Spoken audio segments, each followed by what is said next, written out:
I got to say this episode brings in one hell of a thing. The main protagonist and main antagonist working together against a common cause. Sort of. But before we can get to that, we gotta go into the stuff that happened at the end of last episode, being that Mitsuyu basically told Hakai that he's not gonna really let him go of Tomon that easily, not until they talk to Taiju, which basically just turns into a negotiation kind of thing. Also, I gotta love the roasting Chifuyu does to Takamichi, because Matsu's like, why are you two joining us? Takamichi has a valid reason. He got his ass whooped by Taiju.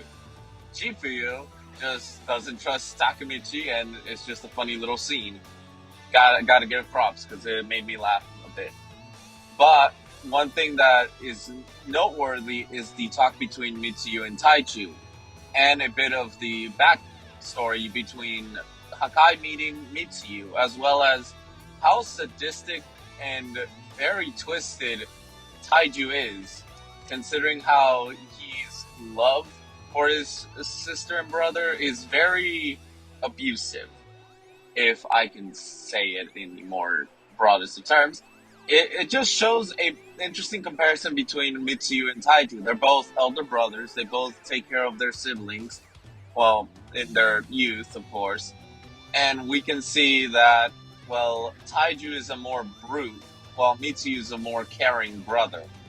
So it's an interesting contrast, considering the two were chatting, and Taiju did not like the proposal Mitsuyu had and tried to punch him. Mitsuyu showing that, yeah, he's pretty strong because he blocked the attack.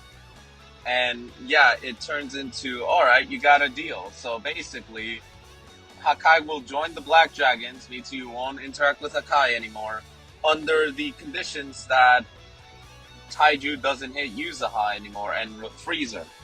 This, of course, is something she notices, but is worried for Hakai, and kind of shows that there's more to it than what is being shown in surface level.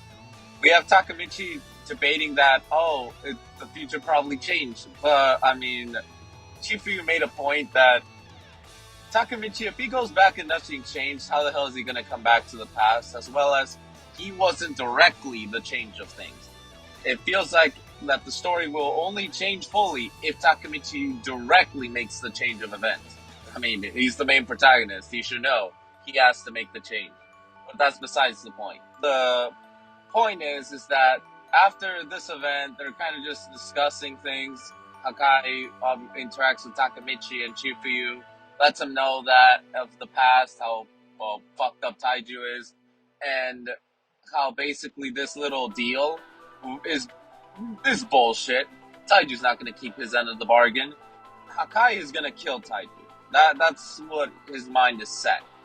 So, considering that, it is up to Takamichi and Chifuyu to change this event, which is pretty interesting. They try to go with Tomon, trying to discuss a way to, take down the Black Dragons. Draken saying, no, Mitsuyu made that deal. If they do something hasty, they're basically disrespecting Mitsuyu, which makes sense. The only ones who basically are on board of trying to stop a guy from killing Taiju or taking down Taiju is, Hanma and Kisaki. I like that it is the duo of villains, per se, versus the duo of heroes, protagonists and antagonists. It is quite the interesting contrast, considering that the main protagonist and main antagonist are weak compared to their sidekicks. We have them talk to a Black Dragon member who gets caught and obviously is going to get sent to get the living shit beaten out of him. Coco gives the group information on when Taiju will be alone for money. They basically get the information Christmas time. I think for those who remember, Takamichi and Hina had broken up during Christmas time.